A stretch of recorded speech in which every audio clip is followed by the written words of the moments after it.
Hello, everyone. We're back, and today I'm being joined by my favorite people, my After Eight gang. If you guys follow us on our socials, you will know why we call ourselves the After Eight gang. And today, Coach Kathy, I said it right this time, is not with us, but I've got Linda Yende, the all-rounder, the author, the TV star, the actor, the Facebooker, the Instagrammer, the entrepreneur. If you need a sales campaign to run in your company, Ulinda is the guy to push sales and numbers. That's what he does as well. And don't deny it. And I've got Anele Majisi, who is a podcaster, a dad, an all-rounder, and a social commentator, and everything else in J. And today, ladies and gentlemen, we will be talking about the pressures that face men. Not only the pressure of putting down the toilet seat after they use the loo, but real life pressures. Financial pressures, emotional pressures, everything under the sun. Today, we're talking about that. I think for us ladies, it's such an easy conversation to have because we are more vocal about our issues. We're more vocal about our pressures. And with the new feminist movement, we are given spaces and opportunities to actually speak about these pressures. Today, I want to hear the Jane side of things. Hello, guys. Hello. Ninjan. I'm giving you the Thanks, how are platform you? today. I am giving you, James, the platform today to tell us, other than, as I had said, putting down the toilet seat, what other pressures do you guys have? I didn't even know putting down the toilet seat was a It's a pressure. thing. I didn't even know it was a pressure. It's just second nature for me. Pressure for who? I've been doing it all my life. Like I'm just so comfortable with it. At least, because some gents out there is like, put down the toilet seat, you know? But why aren't women being put under pressure to leave the toilet seat up? We like it up. No, Just but we like it hypothetically. down. Yeah, that's what I'm saying. No, so but now why you're do the you one who win this? needs it up, so you put it down. You're the one who me. needs Whose it down. toilet seat You is put it it up. anyway? You see, it's such conversations, guys, that catapult. And you know what's the amazing thing in relationships, right? Yeah. Is that I would be annoyed at you at something, but now we're having this massive argument about the toilet seat. And I never communicate my feelings with you. And then you start lashing back at me because you also have uncommunicated feelings, right? So, ngifuna ukwazi, James, the pressures that you guys are facing, I know ukuthi it's also the pressure of having to have a lot of money so you can get the girl, right? We know that social media has made this a thing. Ukuthi ma ungenamali usithatha isibindi sokujola.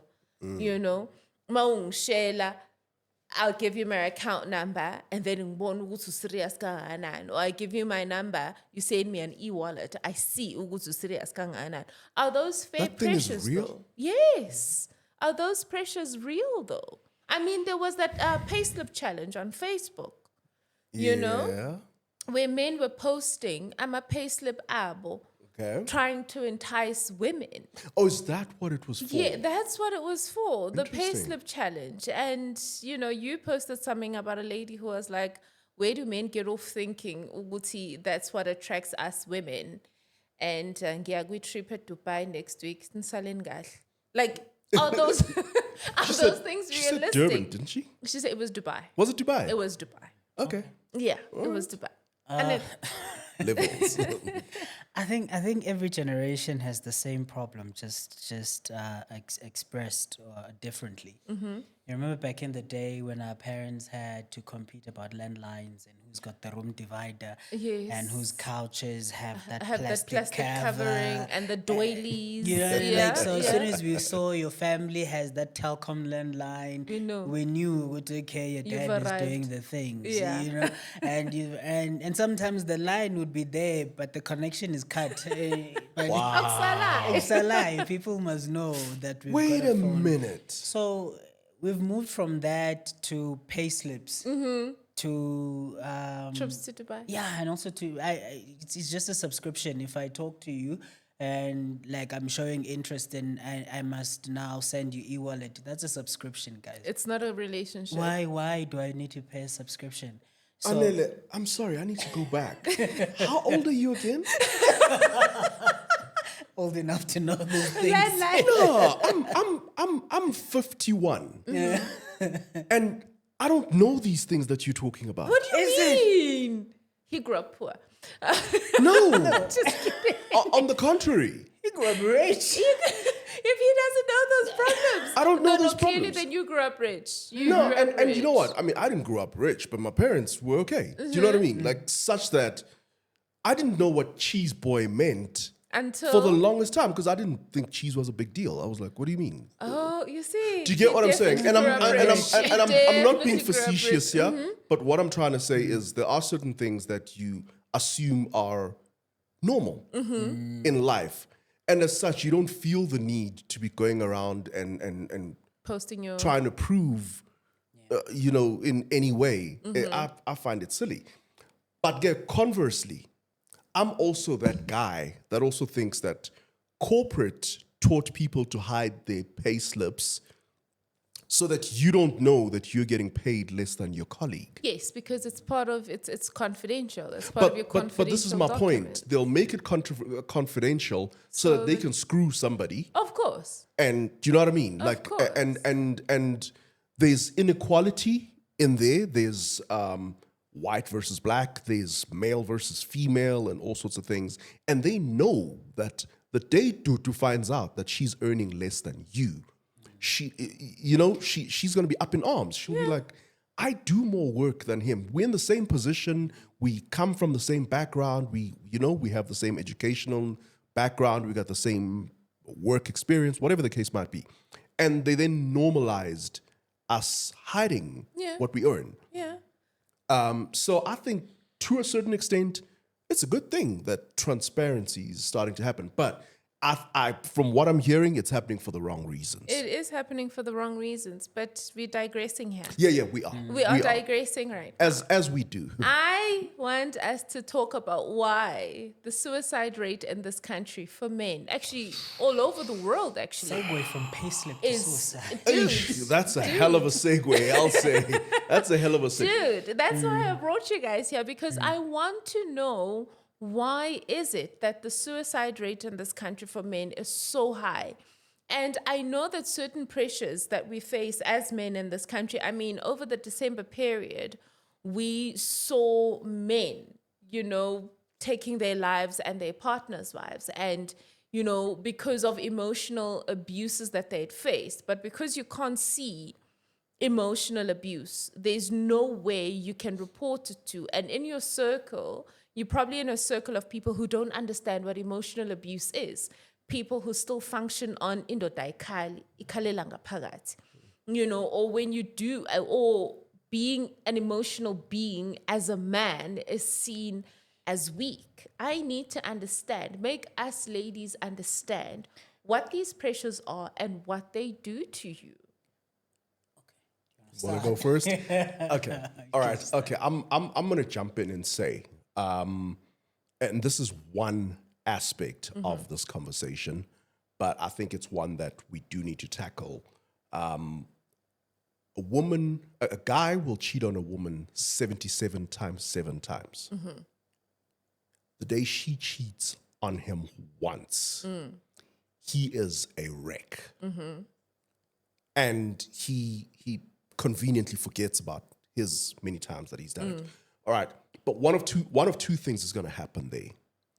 We need to be okay with walking away when we realize that I can't handle this. I'm going to walk away from this relationship. I don't owe her anything just because she has forgiven me 7 times. I don't owe her forgiveness if I feel that I can't handle it. So there's a lot of guys who will go, well, you know what, she's forgiven me so many times, the least I could do is stick around. But he doesn't have But we're the not emotionally, capacity. we're not wired the same though. Yeah. As men and women, we are not wired the same. Forget men and women, because there are guys who have the capacity to forgive. There's a lot of guys who forgive. There's a lot of guys who forgive and who stay. But I'm saying that there are people who will stay out of a sense of obligation, and it'll be eating them up on a daily. Seeing her smile, seeing her do whatever, Seeing will her just chew. yes, we'll just bring it up. and he'll be sitting there having a good time with her, and then he goes, I can't believe she used to have these smiles with that guy. She used to, this feeling that she's giving me right now, she used to give to that other guy. And all of a sudden, it erupts all over again. So you've got to have the bravery to walk away. But isn't that then seen as uyinyoni, as a man? Ukuthi umfazi ukujolele mawuqeda wamshiya awuyona inyoni, guys. Because as women, right, if you leave your partner for cheating, it's the same as, so are you going to move, like every country rains. Are you going to move, what country are you going to find that doesn't have rain? Do you understand? Meaning Who that says all men that? Other cheat. people, right? Yeah. So all why do I men- have to tell other people what happened? Yeah. It ended. They Period. know. People know. So people have a way of finding out. And you leave your man because he cheated. uyisehluleki somfazi. And It's but- because you broadcast it. Yeah, he cheated on me, blah, blah, blah. He's a dog, blah, blah, blah. You put it on social media, you do all sorts of things. Guys very rarely speak about that's being the cheated thing. on. But that's the thing. I think where we need to start is this thing. We come from a time where men were not brought up to believe or to understand or to accept that they're human first.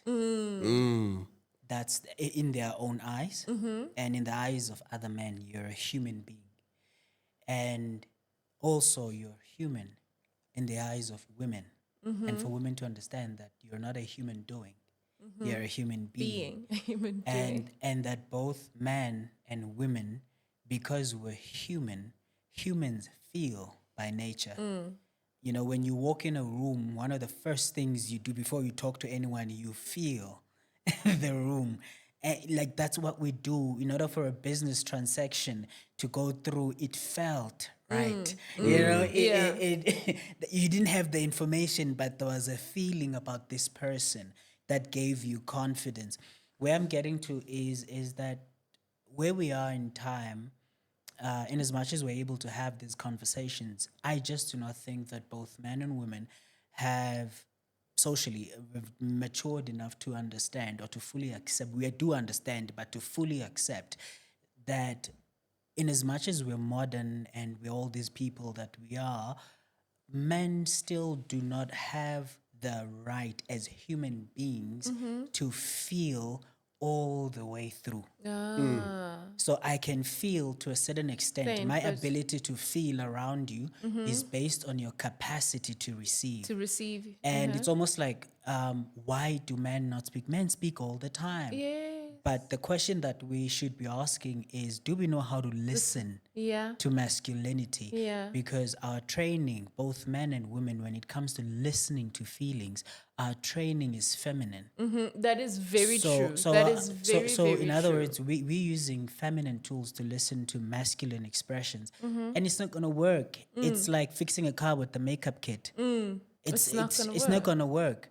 And the idea is the same. You need to fix a problem. There's a problem, but the tools we're using to discern what actually needs to be fixed. Is there actually something that needs to be fixed, or do I just need to listen?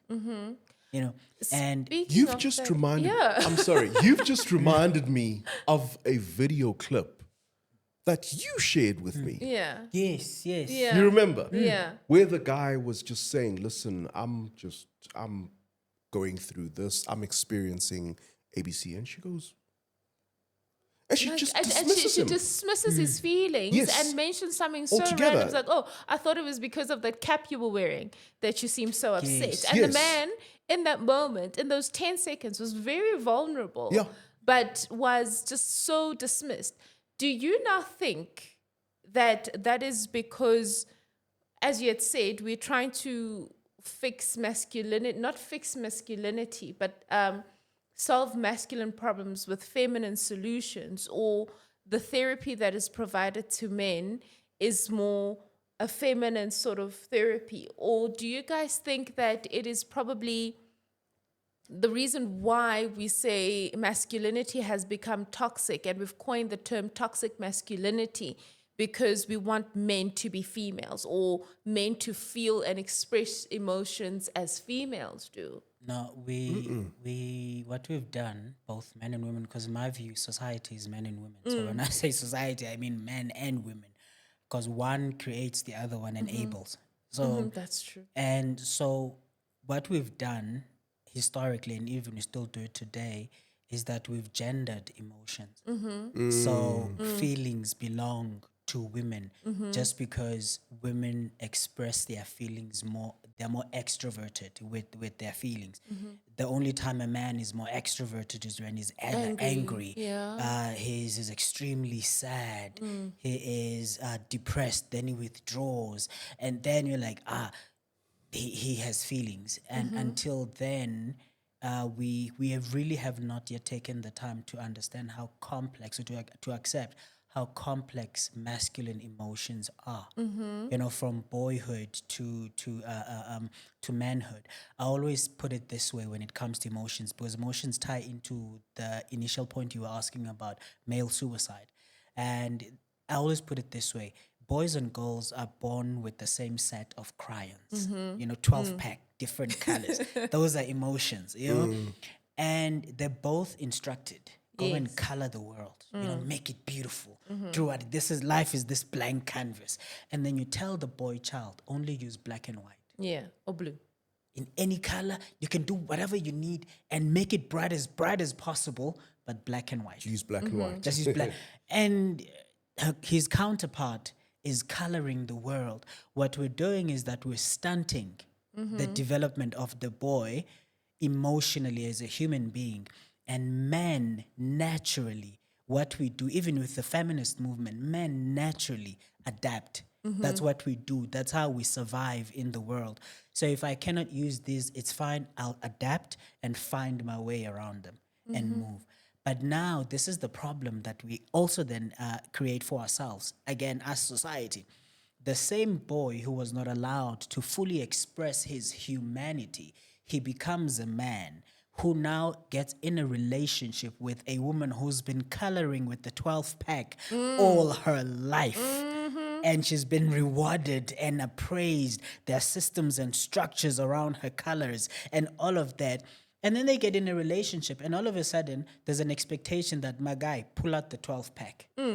Show us what you can do. I don't know how to use I don't know how to do this thing. I've never used them. Therein now lies some of our problems, because now Ulinda was talking about guys' inability to handle rejection. Where you might have grown up in Lokshini, maybe you dated, or wherever you grew up, and you dated here and there, you've lost partners. But it's different when you lose love. Like, it's not like, no, big Joe, no, like, yeah, like, no, and those feelings were like, I've been invested. So now you don't know how to divest. You don't know how to process heartbreak. Because like, have you seen guys crying from heartbreak? Tears aren't coming out, words aren't coming out. It looks like he's having an asthma attack. And men around him don't know what to do. They don't know how to handle it. You're like, my guy, here's some liquor. I don't know. Yeah, what else? What else can we do? Okay, but here's another thing. Here's another thing. We spoke just now about how you allow yourself to be vulnerable and it gets thrown in your face. It blows up in your face. That happens in more than one way, because sometimes you allow yourself to be vulnerable to a partner, and when you fight, and then she she says, weaponizes those very things you told her in your moment of vulnerability, and she uses those. I'm sorry, what? Like, and you're sitting there going, what? You gave me your chest and you said, I understand, baby. And now you're telling me this? Will I ever recover from this? Will I ever allow myself to be vulnerable with a partner again? Because how many times do you say, what's wrong? And the guy just goes, no, nothing. I'm fine. Because he knows in his heart of hearts that I could tell you this, I could allow myself to be vulnerable to you, but it could turn around and bite me so hard in the future. And I know because it has happened in the past, and it'll not necessarily have been with you, but man, it's happened. And he allowed himself to be naked with his emotions, and he regretted it. And it backfired It backfired badly. so badly, he regretted it forever. So you then start asking yourself, who can I be vulnerable to? And a lot of guys don't have a support structure of guys that they can be yes. vulnerable to as well. Because the guys will be like, hey, Jeet, hey, Yeah, that's they don't know how literally to that's their handle reaction. it. They don't know how to deal with it. What do I do? Do I hug you? Like, since I'm manj, since I'm manj, bro. Like, so wait a minute. Oh wow! Just- and in Aguaco, then that creates Be strong. a swelling of negative Yeah. emotions. Exactly. So, and as I'm listening, we're also touching on a number of things, and just hoping that we'll be able to capture all of Compress it. it. Bring it all back. So the first one is that men often don't have the language, the emotional language. It's not like the vocab of a child, like where you teach your. Because I know sometimes when we talk about man and emotions and language, it's always infantilized. So, but as I said earlier, is that men's emotions are really quite complex. For example, a man can say, "I'm okay," and he's not shadow communicating that he's not okay. He's literally just saying it is not worth talking to you. Ooh. Ooh, wow. Okay. Because I have established your capacity to receive, and what I am carrying within me right now cannot be about you. Bruh. So I would rather not communicate. man. So it's not about our inability to have language sometimes or our unwillingness to talk, but it is the mere understanding that there is no point in expressing myself because I will not be understood. Sure. So what's the point? So it comes back to that toolbox. Yeah. And the second thing is that if I now have to express myself, it has to be in your terms. It has to be in the language that you understand. Yeah. There's that men and women go through grief, for example, but you find out that we experience the same thing differently. And when I'm going through it, I do not have the time nor the capacity to translate grief into your language. You need to have the skill set to listen, because I've been raised all my life to learn how to listen to you, how to receive you, how to understand you. So at this point, you ought to have developed the capacity on your own. But now we find out when we deal with each other in relationships as adults that the other one does not have the skill set, the listening skill set. The other one has not yet taken the time to understand how comprehensive his emotions are. And I'm using the word comprehensive deliberately because we always love this word complicated. Yeah. Humans are not complicated. We're complex. Complicated? No. It's when people are just trying to be fancy, both men and women. Like, no, we're complex because we're just complex beings as humans. So, but man's emotions just work differently. We are creatures of reward. So if you reward my behavior, I will trust and believe that I'm gonna repeat it again. And whether it's good or bad, Yeah. if you reward it, I'm gonna repeat it because that's what's being rewarded. And it comes back now to the point Linda was mentioning earlier about emotional expression. Men cannot like, how to put it, like, for example, I'll take the example he was making earlier about we get in an argument, I tell you something, or I tell you something in a moment of vulnerability, and then when we're in this argument, you bring it back to me. The reason why men feel the way they feel when that is brought back to them is simply because from boyhood, we're taught that the world is an emotionally unsafe space. And all my life, that's the message that's been preached. Yeah. And for this one time when I met you, you presented this picture that you were different. And I opened up to you. I started telling you things that I've never told anybody else because you projected yourself as different. As a safe space. Yes. But now this is where it's coming from sometimes. Sometimes women don't even do that maliciously. It's because they used to arguing like that with sisters and brothers at home, Yeah. with friends. Like, no, they'll go, and then the next thing they're high-fiving each other. But now, with you, they don't understand. To a certain degree, it's an element of talk therapy, in relationship, that I told you this in confidence about whatever it is that I'd gone through. So it cannot be your weapon of choice. And the default for every man, we default to our training, and our training dictates that never again. Sure. So we can reconcile, we can forgive each other, But never never again. again, because you now have chosen your category. You fall in that category of unsafe people in the world, and I'm used to that. I can process that. Now, I also want to come back to this point you started, because I feel that we're moving, but on the suicide aspect, Yeah.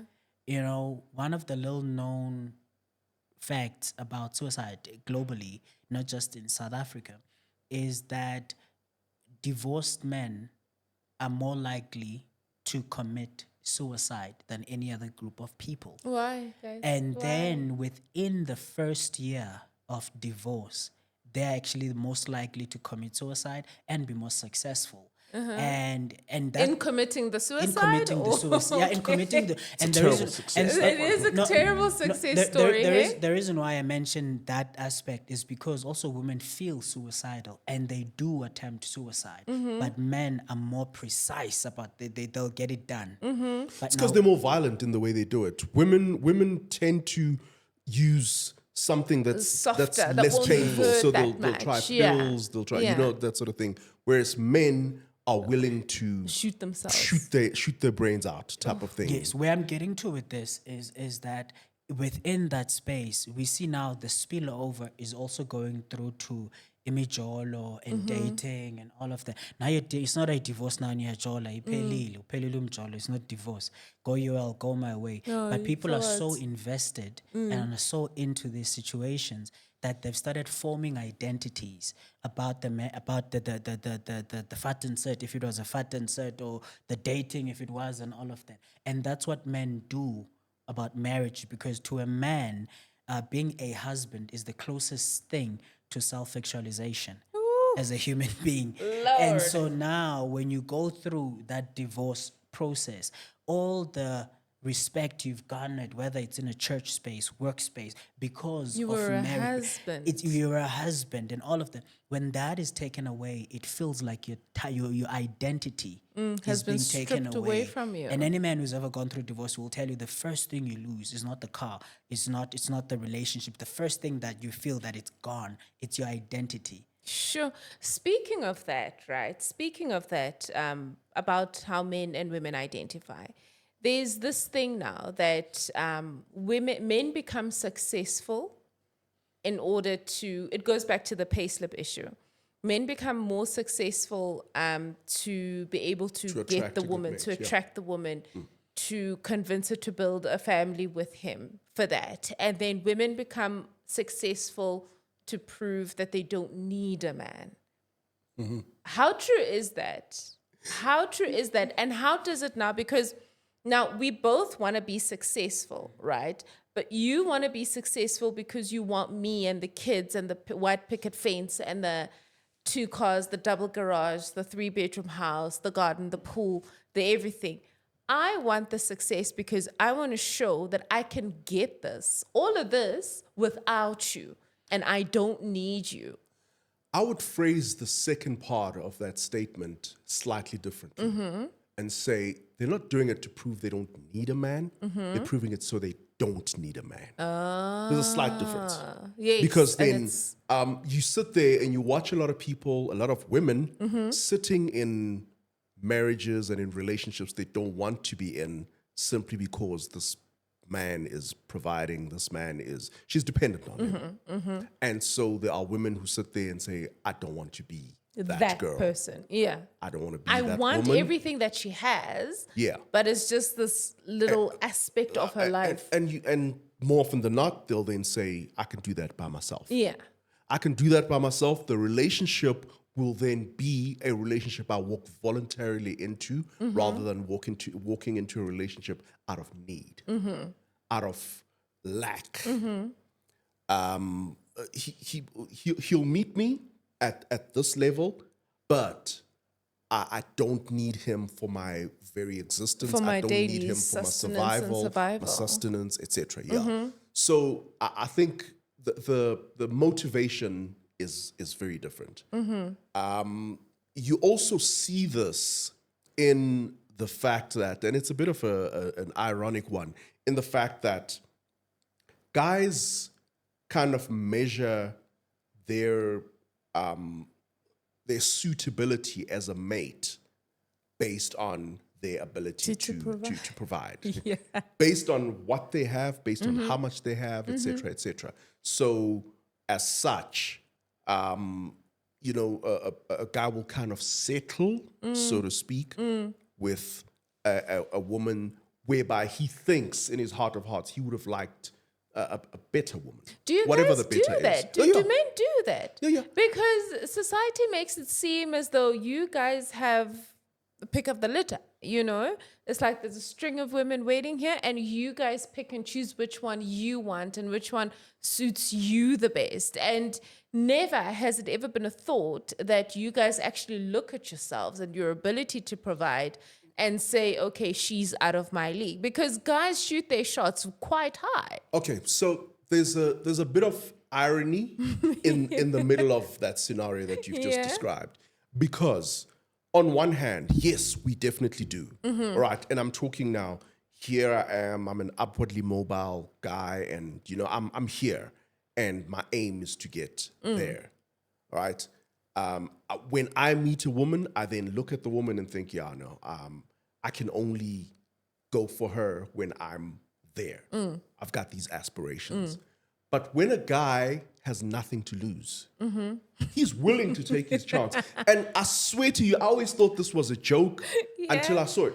Petrol attendants, security guards, that sort of thing. They don't mind shooting their shot because even if there's a 10% success rate in that attempt of theirs, they'll take it.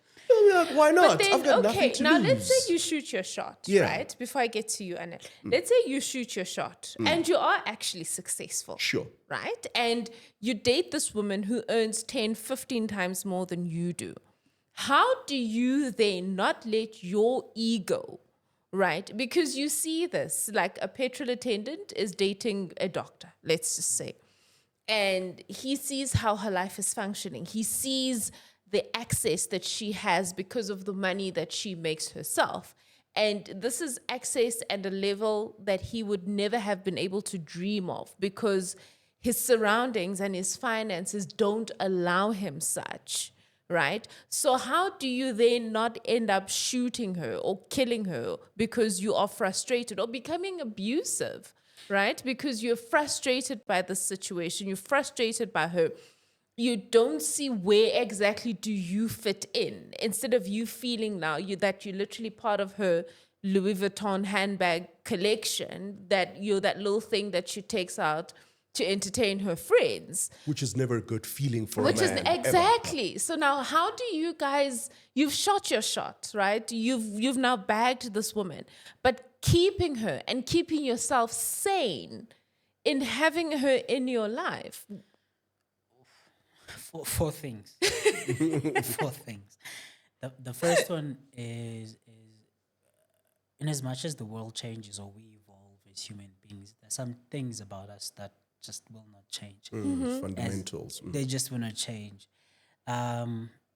Whether you out-earn me in whatever capacity, I will still have the desire to provide for you. And your ability to out-earn me as a woman means absolutely, like, it's no threat to me as a man until you weaponize it. Okay. So, and the weaponization sometimes is direct and sometimes it is indirect and sometimes it's subtle. That reminder, don't forget whose house is this. Don't forget ukuthi phela mina ngiyakwazi. Yeah, you're in an argument and it goes like, no, I need to go out for some fresh air. It's fine, but leave the car keys. Because the car is not yours. Yeah, because the car's You can- ultimately mine. Yeah. Yeah, no, you can leg a Benz You use away it and- under normal circumstances, and- but You not can today. yellow pages. Yeah, just yellow pages your Yeah. way, and then when you're done, come back, do your 1,000 steps and come back. So that's the first thing. So men will always have that, and so sometimes, especially with today's language of high value men, a man of, I don't know who started the language. But it's the dumbest thing this generation has ever invented. It's so stupid because it's not based on who the person is, but how much they earn. It's based on performative Yes, masculinity. yes. So, and the reality of it is that the other thing that cannot change about men, but the provision aspect, men will look at, Dudu out earns me. But I see Dudu doesn't take care of her lawn. Equipment around the house is fancy, but it's broken. I can make sure the stuff is maintained. Kid is struggling with math here. I'm good with math, so I know a guy who knows like we can just sort out this algebra quick. And then that's provision. That's provision. I'm making your life easy. I'm creating convenience for you. And where we tend to mistake it, which is the second point, is that, again, by nature, men are okay with hypogamy or hypergamy.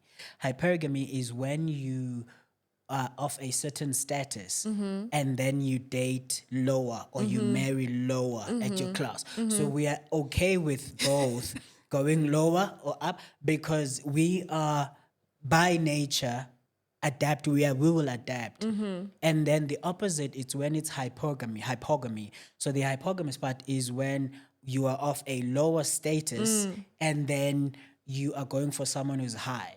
So the mistake that a lot of people turn to interpret that is to think that my job title is my social status. No, that's not. That's your toolbox. At 5 o'clock, you put it down and you go home to regular. And so, and that's very important. And so the men are very comfortable with hypogamy and hypergamy as long as it's not weaponized. And Do you think so though that it's weaponized? Is it not an internalized self-doubt thing where a man sees that he could never provide for this woman the way she's used to being provided for, and she says, I'm okay with what you bring, I love you for who you are, but he's not hearing it because he's not able to take her on those trips and buy her those things. Is it really that simple though? it is with men? that simple because man's language is direct. Simple. Like if a man says, I love you, he means I love you, especially if he demonstrates it to you that he loves you. I do not, if I love you sometimes looks like I'm just going to make you breakfast in bed. I don't care about in June you want to go to Dubai. That's fine. But today, this Saturday or this Sunday, you're going to get breakfast in bed as an expression of my love. I'm going to make sure that maybe twice or 3 times in a month, you're going to get your fresh flowers. I'm going to make life simple. I'm going to give you the simple things. You know, I know you can, put a roof over your head. You can drive something with the sunroof on it. That's great. And those things are important to you. That ability is important to you. But where we've kind of blurred the lines with both men and women is that we've firstly boxed men in the masculinity in this provision box that if you don't have a job, if you don't do this, if you don't do that, then you're not man enough. And then we take a woman, we say, if you go with this archaic, outdated idea of what masculinity is, and that is to protect, provide, profess, and then if you become all these things, then you don't need a man. That's when you deal now, this language, this fancy language as well of masculine women. They're not really masculine, it's just a misguided idea of what femininity looks like to the previously oppressed. Now that you are successful, now that you have things, this is how someone like you looks like, this is how they act. Because truth of the matter is that a lot of our sisters, for example, in the Black community, are successful without ideas or visuals or images of how someone like you, how do they look like? So we black women, truthfully speaking, we also need to be gracious to them in terms of they're still learning how to act, how to behave, what does generational wealth look like in my hands. So the mistakes that they're making are normal. They come with that. The last thing that the four things I wanted to touch on was knowledge of self is so important to man, whether you're single or you're in a relationship or you just gotten out of a relationship. We touched on rejection and how men process rejection. It's about how well do you know yourself. Being in a relationship, what keeps you in the relationship? A lot of people are in relationships with people who don't like them. Take love, put love aside. They just don't like you like that. Imagine. And you don't like them. And so now you have to do all these performative things that you're paying for things, you're all over the place, and there's nothing, and it's not generosity, it's not out of the goodness of my heart, it's out of anxiety. I need you to like me. I need you. And now when it gets to a point when you realize that this person will never like me, this person, there's nothing I can do, whether you're a man or a woman, that I'm just not likable to this human being, then that's when you'll get all these cases. Because for a very long time, they've been performing for like, but then at the back of that, it's that the betrayal that comes with being, let's say now the person you're trying to impress decides to cheat or act otherwise or do whatever. The stab feels different because here you are, you were taking on debt, you were willing to embarrass yourself at some point. I've seen girls slash tires and all kinds of things. Guys become crazy, violent, and all of that. But the truth of the matter is that we don't know how to get into healthy relationships. We have formed all kinds of definitions about narcissists and toxic people. But we are yet to talk about, this is the definition of healthy. Amen. This is the definition of like. Preach. This person likes me.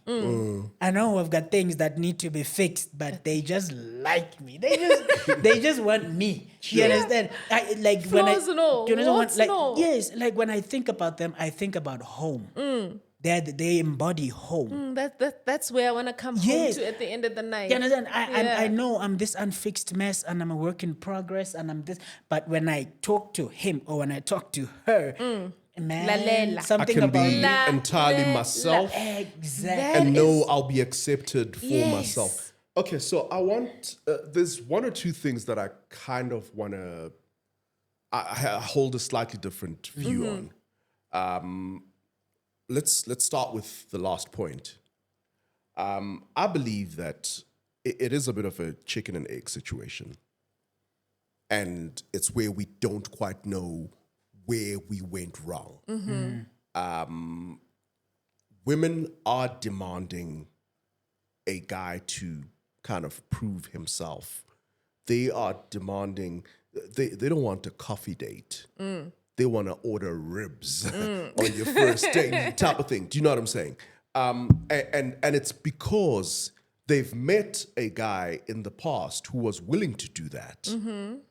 They've met a guy, and then it started becoming the norm. A norm, yeah. And she says, other men are doing it. They were willing to prove to me that they like me this much. They're willing to make it worth my while. They were the dancing monkeys that were willing to, you know what I mean, to perform, to impress me.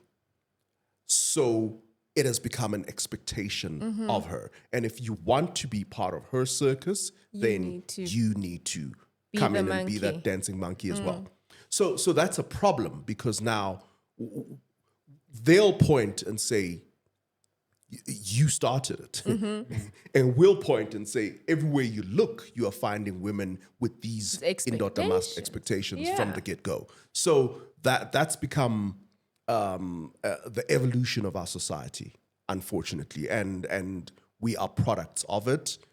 It's hard to buck the trend at this point. It's hard to meet somebody that where you'll both be on the same level, on the same mindset about what constitutes a healthy relationship from the get-go.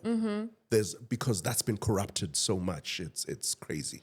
And social media has just made taken it that worse to the next level. To the next level. Now, the second thing I wanted to bring up was, I think you've described a man who's comfortable with the knowledge that, you know, his wife is, or his lady is doing better, etc., etc. I think that's a very evolved man. Yes, it's a that's a very evolved, very man. self-aware man, and that does not describe the average guy, in my opinion. Yes. I really believe that. And you know what? I think it's great to be that guy that's able to say, you know what? I know what I'm bringing to this relationship. I know that I can still be needed. I will do things that take care of her, that make her feel loved, that make her feel appreciated, etc., and whatever. But more often than not, he's saying that, but there's a caveat that says, while I am working my way towards being the man that deserves to be next to her. If he isn't, that's going to crumble very, very quickly. There will come a time, because you must remember, this woman is out there, she's in a corporate space, she's in a whatever, she's meeting guys that you, in your heart, think she's more equally yoked to than you. You will look at yourself, you'll gauge yourself, and you look at that guy in a Brooks Brothers suit that she's having a meeting with, who showed up in a car that's even better than hers. And in your heart of hearts, you'll go, oh my gosh, I know. I'm looking at him and I'm thinking he deserves to be by her side more than I do. She might not even care about that, but you will. So how do you then, as the man in this position, as the man that Linda has now described, how do you then gain the confidence within yourself to still stay in this relationship? Because let's be honest, this whole notion of now meeting a man who makes more money than you, if you're a corporate hun in this day and age, it's either you guys are going to be making the same amount of money. If he does make more money than you, then he's probably somebody else's husband, right? How do you now, looking for your own husband, do you find the man that Anele was talking about, who has experience that the man you are talking about has, where he doesn't see, he would love to be the man Anele is describing, but he sees you interacting with men who make more than he does, who could provide the breakfast in Paris lifestyle and dinner in New York, you know, lifestyle. How do those two men meet? Where do they meet? How do they meet? It's sometimes that those two men are actually the same person at different stages in life. Okay, And fair. so that's the one part. The second part, like we tend to. But one of the things that we've done again as this generation is, in our definition or in our attempt to define what a woman is, we will use men, like we'll use opposites of what a man is. What a man is, In yeah. our attempts to explain what a man is, we'll use opposites of either what a woman is, or we'll compare our idea, him, to other men. So where I'm getting to with this, we never get to a place or a spot where we never look at the individual. So when the relationship is removed, when the work is removed, the performance is removed, when the task, so who are you? Because that is what you bring. When we talk about tables, Yeah, that that's is what you bring to the table. and that is the same with women. You have the job today, tomorrow you don't have it. Tomorrow you're sick, you can't take care of yourself. Can this human being next to me wash me? Will they be there To wipe my bum. You know, when I'm like broken, disgusted, I've been wearing the same wig or weave for 3 months. It's, Take it off. you know what I'm saying? Like, can they look at me and go like, yes, Zeni, yes, you're the prettiest thing ever. You know, I'm here. So it's that. Where I'm getting to is that relationships are a place of filling. But what we have done, or what we are attempting to do as this generation, we're making relationships to look like stop stations. You know, when I'm talking about feeling, I know on stop stations sounds like the same thing, but we're looking at on relationships as in like, when you go home to this person, they're supposed to be a pouring into. They pour into you. Whatever the day took out, they pour into you. But then what we've done, we get in relationships with this mindset, I don't need you. But the truth of the matter is that or if not, we're trained to go into this relationship. You need to have more than one, my guy. These goals are unreliable. Yeah, so that's the only way. So to keep her in check, have another one, so that when she performs, she must just know there's another one. So we have these unhealthy ideas of how to perform at a stop station. But the truth of the matter is that a healthy relationship, when it comes to men, in terms of what I bring in the space and all of that, is that it has to be an interdependent structure. And interdependence means that you might be the CEO and I might be the plumber. All you need to know from me is that, are you the winning plumber in your field? Hey, plumbers are doing things. You know what I'm saying? Plumbers are making money. I just need to know, what can you do that other plumbers cannot do as a plumber? Because when I'm sitting to the guy in the boardroom with that suit, I can literally talk about my guy And his who is plumbing. a plumbing. Listen, And his he does these things plumbing. about plumbing. You guys sound like you're talking about laying pipe. Stop it. Kind of, sorta. Stop it. Focus. Change direction. So, but where I'm getting I to, see you. Plumbers lay pipe. Plumbers lay pipe. but it could even be that. I don't know. But all I'm saying is that as a man, if let's say it's a situation where we're talking about provision, and the lady likes you, or to the point where loves you, likes you, and all of that, she just needs a win. Just win at something. It's something. Just one thing. Just win at something. Just one thing. And that win is not just good for her, it's good for you, good for because you. you're a creature of reward. So if you win and she goes like, my guy, you're good with the kids, eh? And it's a win. A win is a win. You take it. And then you realize that, oh, he does not earn as much as I do, but damn it is good with vision. Kids love him. He this, has that, whatever. He has vision. Like I've been working, I've been making this money and acquiring all these assets, but I didn't see the end goal. Where am I going with this thing? Dude comes, he's earning less, he has his life going on, but he's able to say, listen, 5 years from now, 10 years from now, 15 years from now, this is where I see us at retirement. You are now able to put whatever it is that you're doing in context.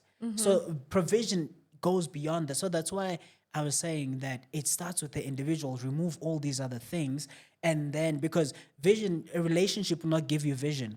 Your partner is not responsible for vision. And the first thing a woman will check with you, regardless of your profession, is that, where are you going? Yes. So That I love, because it is so nice as a woman to sit back and let your man take the lead, right? It is so nice to know and have that confidence in this man that I could follow you blindfolded. I don't care where it is that you lead us. I could follow you blindfolded because I know that you have a vision for us, you know, and you will not lead me into the depths of hell. That is the most, especially now, us as women being in these positions where we have to be our own men also, or life in general, society has forced us to be in positions where we have to be our own men. And the guy that you meet is tekateking. He's not sure where he's going himself, but he wants to lead and da-da-da-da. And then when you meet the man, right, that has a vision, that knows himself, the man that you are talking about. Yazi, I listen to you, Anele, and I'm like, there's so many women out there who would love to meet this man that you are talking about. How then do gents get to being that guy? Okay. Before we get to the guy, I also want to suggest that sometimes you just want to meet somebody that you can leverage off each other's strengths. So one person could be a great at execution, while the other comes with the plan, the vision, the whatever, and the other just makes it happen. The other makes it happen. He goes out there and he finds the right tools for what you guys are trying to do, because he doesn't necessarily have that kind of vision, and that's not a bad thing. And let me tell you where I'm coming from with this. There's a lot of guys who will tell you that my life had no direction until I met my lady. I met my lady, and she just she gave me a purpose. I work harder, I do things, I see things through, I this, I that, whatever the case might be. So he's the doer in this instance. But she gave him that clarity in terms of where it is that he's working towards. So it can work the other way around as well. Yeah. Don't be hard on yourself, because, hey, listen, some households, you can just kind of tell who's the scatterbrain and who's the And who wears the pants? and it's not even about wearing pants, if I'm honest with you. But some people might be all over the place with their ideas, and they need somebody who will just kind gonna of narrow it brings down it yeah, down and and bring suddenly it together. this person shines. This person does amazing things. So I think to a certain extent, we need to also be very self-aware as individuals. You know what your strengths are. I said this just the other day on radio, that we date from a position of lack. What you lack within you, you will see in somebody else. Let's leverage off that. So there's absolutely nothing wrong with being a guy that's a scatterbrain, or a guy that's whatever the case might be. If you meet the right woman for this, she won't make you feel less of a man for that.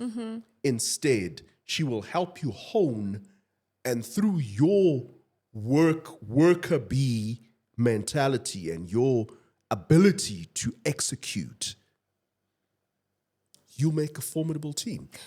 Oh, James, time. And I know you have so much to say. But unfortunately, James, but you will be back though. And we see each other all the time. But we will be back. This conversation needs to happen. And I think I'll invite Coach Kathy next time for us to continue this conversation and hear this from a woman's perspective, as to how these things work, and pressures that men get from women and pressures that women get from men. I just think we just touched the tip of the iceberg with this conversation. We barely scratched the surface. Linda, where do people find you? I am on social media, Linda Yende, pretty much everywhere. I'm very active on social media, so you'll find me there, guys. Anele? You'll find me on insideoutonline.co.za. So all my information is there. And then there was this one little project that I wanted us to talk about, but I will time. But we will talk about this project. Definitely. I think for the next conversation, we will then add your project into this, because I think it will tie, it will be that nice ribbon that ties this whole thing together. Definitely. All right, ladies and gentlemen, thank you for spending the day with us today, and we look forward to seeing you again next time. Please click like, share, and subscribe, ne? All of those things, click like, share, and subscribe there. Yes, and then you will find me on the socials. TikTok is And what, TikTok and Instagram, it's the Dudungosi. Facebook is Dudungosi. And the podcast has a TikTok channel, a TikTok page, not channel. Oh, Jesus. It's The Good Gather Pod. And on Instagram, it is The Good Gather Podcast. And on Facebook, The Good Gather Podcast. Looking forward to seeing you again, guys. Love you. Bye-bye.